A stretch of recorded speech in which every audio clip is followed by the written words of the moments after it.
Alors, bonjour à vous pour cette nouvelle vidéo, suite de la saga, mais bon, je vais vous en dire un petit peu plus. Alors d'abord, j'ai choisi un cadre un petit peu plus chaleureux, du rose, voilà, et puis du jaune, un petit peu ensoleillé, parce qu'aujourd'hui, nous sommes le 12-12-2022, et j'ai envie de dire, ça, il y a la chatte, la copine de César, qui est là, qui est prostrée comme ça sur le chemin, et puis qui me regarde, me dit, mais qu'est-ce qu'elle est en train de faire dans la chambre, voilà.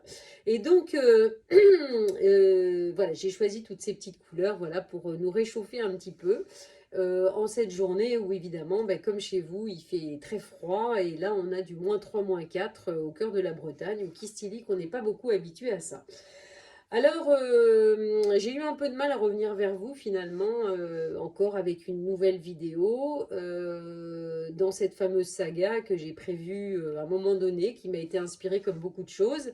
Et j'ai envie de vous parler aujourd'hui justement de la question qui inspire la suite de la saga, mais je vais vous en dire plus dans quelques minutes. C'est pourquoi finalement et comment choisir et pourquoi et comment choisir le fil et la mission, etc. Et finalement, est-ce qu'on a vraiment le choix? C'est un peu ça le sujet. Et donc, voilà, c'est un peu ça le sujet, vous voyez, parce qu'à un moment donné, bah, j'ai été inspirée dans cette histoire de saga, de faire des vidéos, et puis finalement, voilà, la dernière finalement nouvelle lune en Sagittaire, eh bien c'était une semaine initiatique où j'ai reçu de nouveau des personnes pour recommencer les groupes, tout ça. Donc ça d'ailleurs c'est vachement sympa, ça fait beaucoup de bien, hein, vu que bah, si vous suivez toute l'histoire quand même, voilà, on a fait quand même beaucoup de travaux pendant 2 ans, on s'est mis un peu en veilleuse pendant 2 ans pour vraiment réaliser ce lieu, pour ouvrir. Et puis, bah voilà, maintenant on continue, on met tout ça en action, tout ça en mouvement, voilà, pour, j'espère, vivre en 2023 une année incroyable, voilà, le début de tout un nouveau parcours. Et voilà, donc c'était la nouvelle. Donc du coup, j'ai pas pu faire de vidéo. Donc ça correspondait au chiffre 6. Vous voyez, alors c'est drôle parce qu'aujourd'hui, on est quand même le 12-12-2022. Donc 2022, ben, si on additionne, ça fait 6. Et puis 12 et 12, ça fait 24. Et ça fait encore 6. Donc vous voyez, quelque part, bah voilà, quand je parle de choix, de non-choix, finalement, est-ce qu'on a vraiment le choix? Je me retrouve à faire, à parler de ces chiffres au jour d'aujourd'hui, hein, le 12-12-2022. Et puis la semaine dernière, donc le 8 décembre, c'était effectivement la pleine lune en Gémeaux.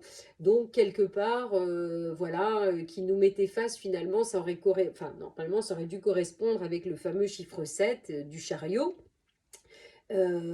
qui est quand même une étape importante avant de passer sur la suite. Bah, enfin, je vais préciser tout ça. Et donc, nous étions quand même dans une énergie bah, alors de pleine lune. Donc, la pleine lune, vous savez bien, c'est toujours un moment où donc on est amené à se décharger. Hein, voilà, c'est plutôt descendant, ça nous fait plutôt redescendre, ça nous fait aller dans plus d'ancrage. Donc, pour aller dans plus d'ancrage, ben, ça veut dire qu'il faut aller dans plus d'acceptation. Et puis, donc plus d'acceptation, ben voilà, travailler à nettoyer beaucoup de choses. Donc là justement d'ailleurs on est en grand nettoyage ici.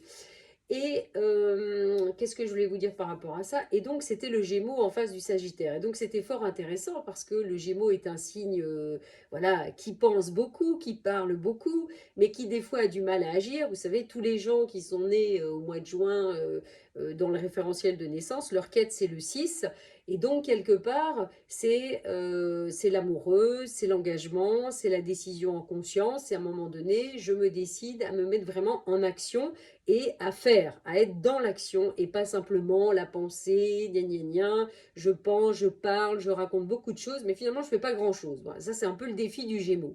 Alors évidemment face au Sagittaire, qui est quand même un signe d'action par excellence, voilà, qui a besoin d'agir, qui agit facilement, voilà, tout ça était fort intéressant et on est en fait dans ces énergies un petit peu ambivalentes, de dualité, finalement entre bah, à un moment donné quelque part je dois m'engager, voilà. Et donc c'est drôle parce qu'on est entre le 6 et le 7 et puis je vous rappelle vraiment les trois niveaux, d'accord?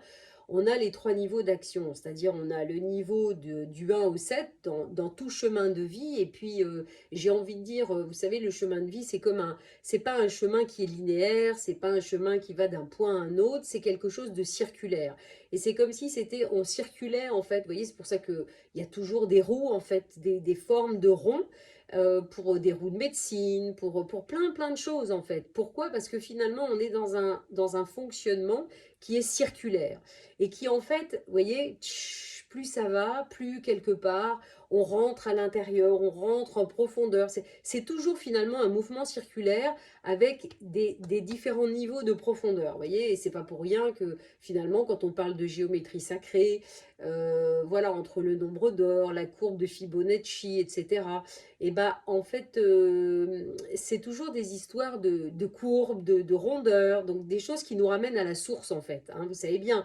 Et puis, je ne parlerai même pas du labyrinthe, vous voyez, qui quelque part est aussi quelque chose où on circule aussi, souvent, bah, évidemment, on circule en rond, hein, voilà, on passe par différents niveaux, donc on se rapproche du cœur, on s'éloigne, etc. Et en fait, finalement, l'énergie, voilà, donc ces différents niveaux, vous savez bien, c'est de 7, après de 8 à 14, et puis de 15 à 21. Avec le premier niveau, qui est vraiment le niveau physique qui nous rapproche de la Terre, le niveau milieu qui nous rapproche de notre âme, avec le cœur au centre, le 11, et puis le dernier niveau qui nous relie en fait à l'esprit. Voilà. Et c'est toujours ces trois niveaux qui, quelque part, interagissent les uns avec les autres. Voilà. Et donc, ce qui est intéressant, c'est que bah, là, du coup, je me retrouve au 12-12-2022 à vous parler de ces chiffres 6 et 7 qui sont quelque part des portes d'entrée pour pouvoir passer au niveau supérieur et rejoindre le niveau de l'âme. Et c'est vrai qu'on parle toujours de mission de vie. Finalement, la mission de vie, les gens cherchent souvent qu'est-ce que je dois faire, etc. Ils cherchent plutôt le comment, ils cherchent le quoi, d'accord? Alors qu'au fond, vous savez bien que c'est pas ça. En fait, c'est d'abord finalement revenir ici dans cette source, voilà, dans ce rond vraiment en profondeur, dans ce cœur, vous savez, au cœur de la tornade, hein, passer la zone d'inconfort qui est autour de la tornade et puis aller au cœur. Et finalement, du cœur, ça va repartir et ça va s'expanser à l'extérieur. Et donc, quelque part, on va trouver le comment, on va trouver le quoi, mais à partir finalement juste de cette source. Et donc, évidemment, le 6 nous parle d'engagement de choix, mais l'engagement de choix, justement, bah, en fait, c'est le non-choix du comment et du quoi. Voilà, c'est toute l'histoire d'aujourd'hui, parce que le 12, vous savez bien, c'est le chiffre du pendu. Bon, moi, je connais ça par cœur, parce que dans mon référentiel de naissance, voilà, que je peux vous proposer aussi, je fais ça parce que je fais ça beaucoup en ce moment pour les gens qui viennent au Kistili, qu'on se retrouve dans la yourte, et puis on travaille avec ce référentiel. Donc je peux tout à fait effectivement en consultation, vous savez, on peut travailler cette histoire de référentiel en profondeur, c'est vraiment passionnant, et justement avec les dernières personnes là, de toute la semaine initiatique, on a beaucoup travaillé dans ce sens-là. Et donc, le 6 nous parle justement de ce fameux bah, non-choix finalement, que quelque part, mon choix, c'est de faire résonner ici la fréquence, de revenir au centre, et puis de laisser émerger qu'est-ce qui doit émerger, à la fois peut-être un lieu géographique, à la fois une réalisation particulière, à la fois une relation, enfin tout un tas de choses qui vont vibrer finalement avec ma fréquence essentielle. Alors, le truc, c'est voilà, c'est revenir à ce soir. Donc, le 6 nous parle de ça parce que quelque part, cet engagement et ce choix, bah, voilà, c'est pas je choisis qu'il va se passer ça, c'est je ne choisis pas justement, je laisse, voilà. Et donc, finalement, ce 6 se relie au 7, pourquoi? Parce que le 7 nous parle vraiment, vous savez, de la direction, c'est-à-dire ce fameux chariot que finalement nous ne maîtrisons absolument pas. En fait, la seule chose que nous maîtrisons sur le chariot, pour obtenir la victoire, pour pouvoir, voilà, oui, quelque part, le chariot de la victoire, c'est-à-dire avoir une victoire sur tout ce chemin qu'on va suivre, eh bien, en fait, c'est cette fameuse couronne, cette crown sur la tête, cette reliance au sacré, donc à la source, qui va complètement, en fait, diriger notre chariot, parce que en se reconnectant à ce sacré en nous, eh bien, on va retrouver un équilibre dans nos émotions, on va retrouver un équilibre dans nos pensées. En fait, tous ces déséquilibres qui, la plupart du temps, évidemment, nous sortent de notre essence, nous sortent de notre unité, et donc, eh ben, j'ai envie de dire, fiche un peu le bazar et tout ça. Donc c'est intéressant parce que du coup, là, en étant 12-12, on a vraiment ce miroir du 12, et finalement, donc pourquoi, j'ai répondu, pourquoi faire un choix, bah voilà, je viens de l'expliquer pourquoi. Parce que on va dire, amener le quoi, on va amener le comment, qui sont essentiels et qui nous correspondent exactement. Alors bien sûr que c'est pas facile, parce qu'au fond, c'est une... bah voilà, on ne sait pas du tout où est-ce qu'on va foutre les pieds, on ne sait pas du tout qu'est-ce qui va se passer, c'est le fameux pendu. Quelque part, on accepte de descendre dans ces profondeurs et d'expérimenter en fait tout le processus, toute la rondeur, et pas simplement le haut. Et évidemment, je vous rappellerai pas, ou je vous rappellerai les histoires de table d'émeraude, qui nous rappellent que finalement, ce qui est en haut est comme ce qui est en bas. Je vous rappellerai que finalement, tout un tas de constellations qui sont en haut se retrouvent dans des alignements de mégalithes, de pierres, en fait, au niveau des sols. Donc, on se rend compte, en fait, que en dessous, enfin, sur la Terre, c'est quelque part une reproduction de ce qu'il y a là-haut. Et finalement, nous, on est un petit peu les intervenants, finalement, sur la Terre, pour concrétiser, en fait, dans la matière, eh bien, toute cette énergie cosmique qui vient d'en haut. Donc, mais au fond, pour faire ça, il faut retrouver cet alignement, il faut retrouver ce centrage, il faut retrouver cette unité essentielle à l'intérieur de nous. Sinon, je ne vois pas comment c'est possible. Et donc, le 12, c'est intéressant parce que là, on est le 12-12, et puis on a 10 jours qui nous séparent du 21 décembre, qui est quand même le solstice d'hiver. Donc, des moments, en fait, vous savez bien, les solstices d'hiver, les solstices d'été, les équinoxes, etc. Tous ces moments-là sont des moments, comme les pleines lunes, comme les nouvelles lunes, sont des moments où les énergies sont effectivement décuplées, sont beaucoup plus fortes. Il y a des voiles en fait qui se soulèvent, en fait, qui font que bah, à ces moments-là, évidemment, si on travaille en conscience notre énergie, notre direction, parce que finalement c'est de ça dont on parle aujourd'hui, notre direction, bah, quelle que soit comment dire, notre direction, mais dans un détachement total, hein, 12-12, eh bien en fait, bah, on va démultiplier effectivement les effets de ce qu'on peut faire, et de ce qui va se passer. Voilà, c'est pas pour rien que voilà, il y a tous les alignements de pierres, souvent voilà, les mégalithes et compagnie, sont disposés d'une manière particulière. Ils sont disposés par rapport à des courants sous la terre, hein. C'est pas pour rien que je fais du feng shui et de la géobiologie, avec de la circulation de l'eau, et puis évidemment la course du soleil, voilà comment elle se lève et comment elle va se lever aussi, et se coucher à des moments vraiment particuliers. Voilà.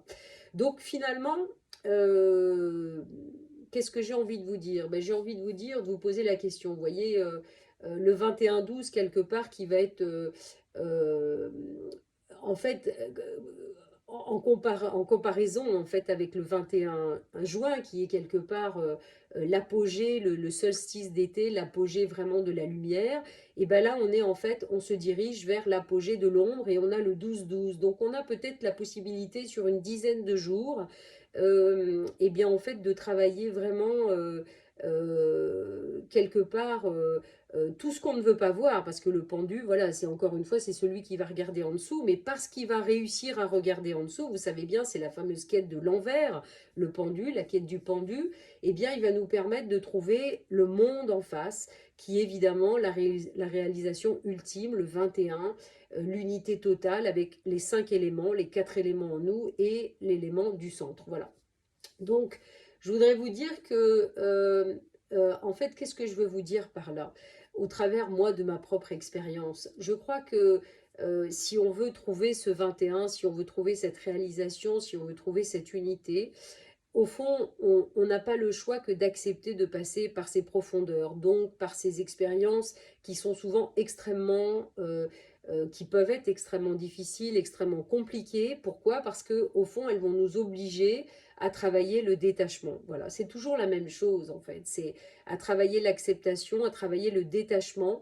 Je refaisais hier, je m'amusais un petit peu à me refaire un petit peu des reprogrammations ADN En fait, en dehors de l'outil, ce qui m'a beaucoup intéressé dans tout ce parcours, à un moment donné où j'ai travaillé l'ADN, et justement c'était en 2012, donc c'est drôle, on est en 2022, c'était entre 2008 et 2012, eh bien c'est de conserver comment dire, de rester conscient sur le fait que, encore une fois, on n'arrivera à jamais à changer des choses aujourd'hui qu'on ne peut pas changer. Voilà, vous savez bien, c'est comme ça. Et donc, le secret, en fait, il est d'essayer de se reconnecter vraiment à cette unité essentielle en nous. Voilà, parce qu'au fond, de toute façon, vous savez bien, la perfection n'existe pas, le temps idéal n'existe pas. Enfin, il y aura toujours quelque chose quelque part qui, bien sûr, il y a des moments qui sont plus fluides que d'autres, mais il y aura toujours quelque chose au fond qui peut nous déranger, quelque chose qui ne fonctionne pas, quelque chose qui ne va pas bien. Donc, je crois qu'à un moment donné, il nous est vraiment demandé si on veut suivre ce fil et arriver à passer l'étape de la connexion vraiment avec notre âme, je veux dire, pour passer à un niveau supérieur de vibration et donc de réalisation dans la matière, et bien d'accepter en fait ce qui est des fois inacceptable. Voilà, des choses qu'on a vraiment du mal à accepter, bah, au fond, il est temps de les accepter et de les accepter avec bienveillance, voilà, avec tout l'amour qu'on peut y mettre, à la fois pour soi et pour une situation, et de se dire qu'au fond, mais encore une fois, voilà, prenons de la hauteur en fait par rapport à tout ça. Parce que le pendu, si vous voyez bien l'image du pendu, il est juste tenu en fait par un petit pied. Vous voyez, ça reste comment dire, c'est vraiment, on n'est pas tenu beaucoup en fait. Voilà, on peut se détacher extrêmement facilement. Donc en fait, si c'est toujours pareil, si on met le focus sur l'endroit du pied voilà, qui est tenu, bah, on peut se dire, merde, je suis complètement bloqué, etc. Je ne peux pas avancer. Et puis finalement, on peut regarder, donc c'est ça aussi le pendu, regarder avec une autre vision et se dire, ok, qu'est-ce qui va me permettre de revenir au sacré? C'est ça, c'est d'accepter d'avoir la vision à 360 degrés. Et donc en même temps, si je suis juste pendue là, en fait, c'est pas grave parce que c'est juste mon petit pied. Et puis, vous voyez, ça va. Mais en fait, c'est pour me permettre de vivre l'expérience qui va m'agrandir totalement ma vision. Et vous savez bien que, en fait, ce qui change dans notre vie, en fait, ce qui peut changer notre vie, c'est notre énergie. C'est notre énergie et notre conscience. Voilà. Et donc, à partir déjà où on met l'énergie consciemment sur quelque chose, déjà, il y a un effet. Et donc, je ne sais plus ce que je voulais dire par rapport à ça, mais c'est en fait, c'est extrêmement important. Ça veut dire que si, vous savez bien que si on traverse, on passe pas par ces expériences-là, on va jamais pouvoir transformer notre conscience, transformer notre énergie. Et comme c'est ça qui est à la source de tout ce qui va se dérouler, le chariot pour la suite, bah, quelque part, on n'a pas le choix. Voilà. Donc, à un moment donné, bah, le choix et le non-choix. Est-ce que je choisis de continuer à me battre contre le mouvement, la circulation de l'énergie, les expériences, voilà, qui m'emmènent dans cette énergie du pendu, ou est-ce que finalement j'accepte de les voir douce, de vraiment de les regarder en face pour me permettre finalement bah, voilà, une transformation de conscience, donc une transformation d'énergie.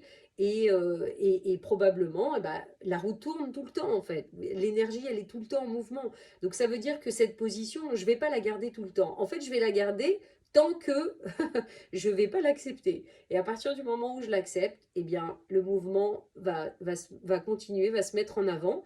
Et voilà, va nous emmener dans une continuité différente. Hein, voilà, 7, 8. Après, on trouve la justice, qui est le 8. Mais en fait, le 8, vous savez bien, le karma, l'infini, on sort des limites, on dépasse nos limites. Voilà. Et en même temps, l'année 8 dans le cycle, qui est une année où on reçoit en fait déjà tout ce qu'on a semé depuis le chiffre 1. Voilà. Donc si on a réussi à remettre en route, je vous invite à regarder toutes mes premières vidéos et vous allez voir aussi quelque part la transformation d'énergie parce que nous aussi, voilà, en fait de faire ce projet, quelque part, ça nous a plongé dans un pendu carrément costaud qui a duré un temps pas possible. Et donc, bah, l'air de rien, quand vous êtes la tête en bas pendant un moment, voilà, il faut du temps aussi pour remonter petit à petit. Et voilà, moi je le vois aussi au niveau de l'énergie, voilà, petit à petit, les choses voilà, se fluidifient, s'éclaircissent, se mettent en place, voilà, pour pouvoir aborder 2023, voilà, avec plein de nouveautés, une belle énergie et plein de projets pour cette année, voilà. Donc, je vous souhaite, j'espère que ces quelques mots et ce partage d'énergie, d'expérience vous aidera dans les énergies du moment. Voilà, on vous attend au Jardin Zen du Kistilic, vous verrez, je vais vous mettre tous les petits liens, il y a plein de dates que j'ai posées pour faire des groupes de retraite, des week-ends. Il y a une formation de Feng Shui aussi en présentiel, toujours un moment de grand changement pour les personnes qui le font. Donc si ça vous parle, vraiment n'hésitez pas, ça sera au mois d'avril, début avril 2023, voilà. Et puis en mars, en mai et en juin, je ne parle pas de après l'été, mais j'ai mis des petits week-ends et des 5 jours de retraite pour vraiment passer des moments, encore une fois, de grande transformation de conscience, de prise de conscience, de déclic. C'est ça qui fait voilà, qui nous aide dans la continuité du processus de ce fameux chemin. Voilà. Donc, je vous souhaite de magnifiques fêtes, voilà, joyeuses fêtes de fin d'année. Voilà, profitez bien parce que 2023 est une année 7, donc une année pour toute l'humanité, qui va être une année qui va nous obliger à aller dans ce fameux chariot. Donc à un moment donné, il va falloir choisir très sérieusement sa direction. Et ça va être pour tout le monde. Donc ça risque encore d'être une année qui va beaucoup chahuter tout le monde. Un peu moins pour tous ceux qui auront déjà choisi leur direction. Mais pour tous les autres, quelque part, voilà, on est dans cette histoire de choix et de non-choix. Là, il va falloir y aller beaucoup plus sérieusement et beaucoup plus consciemment. Voilà.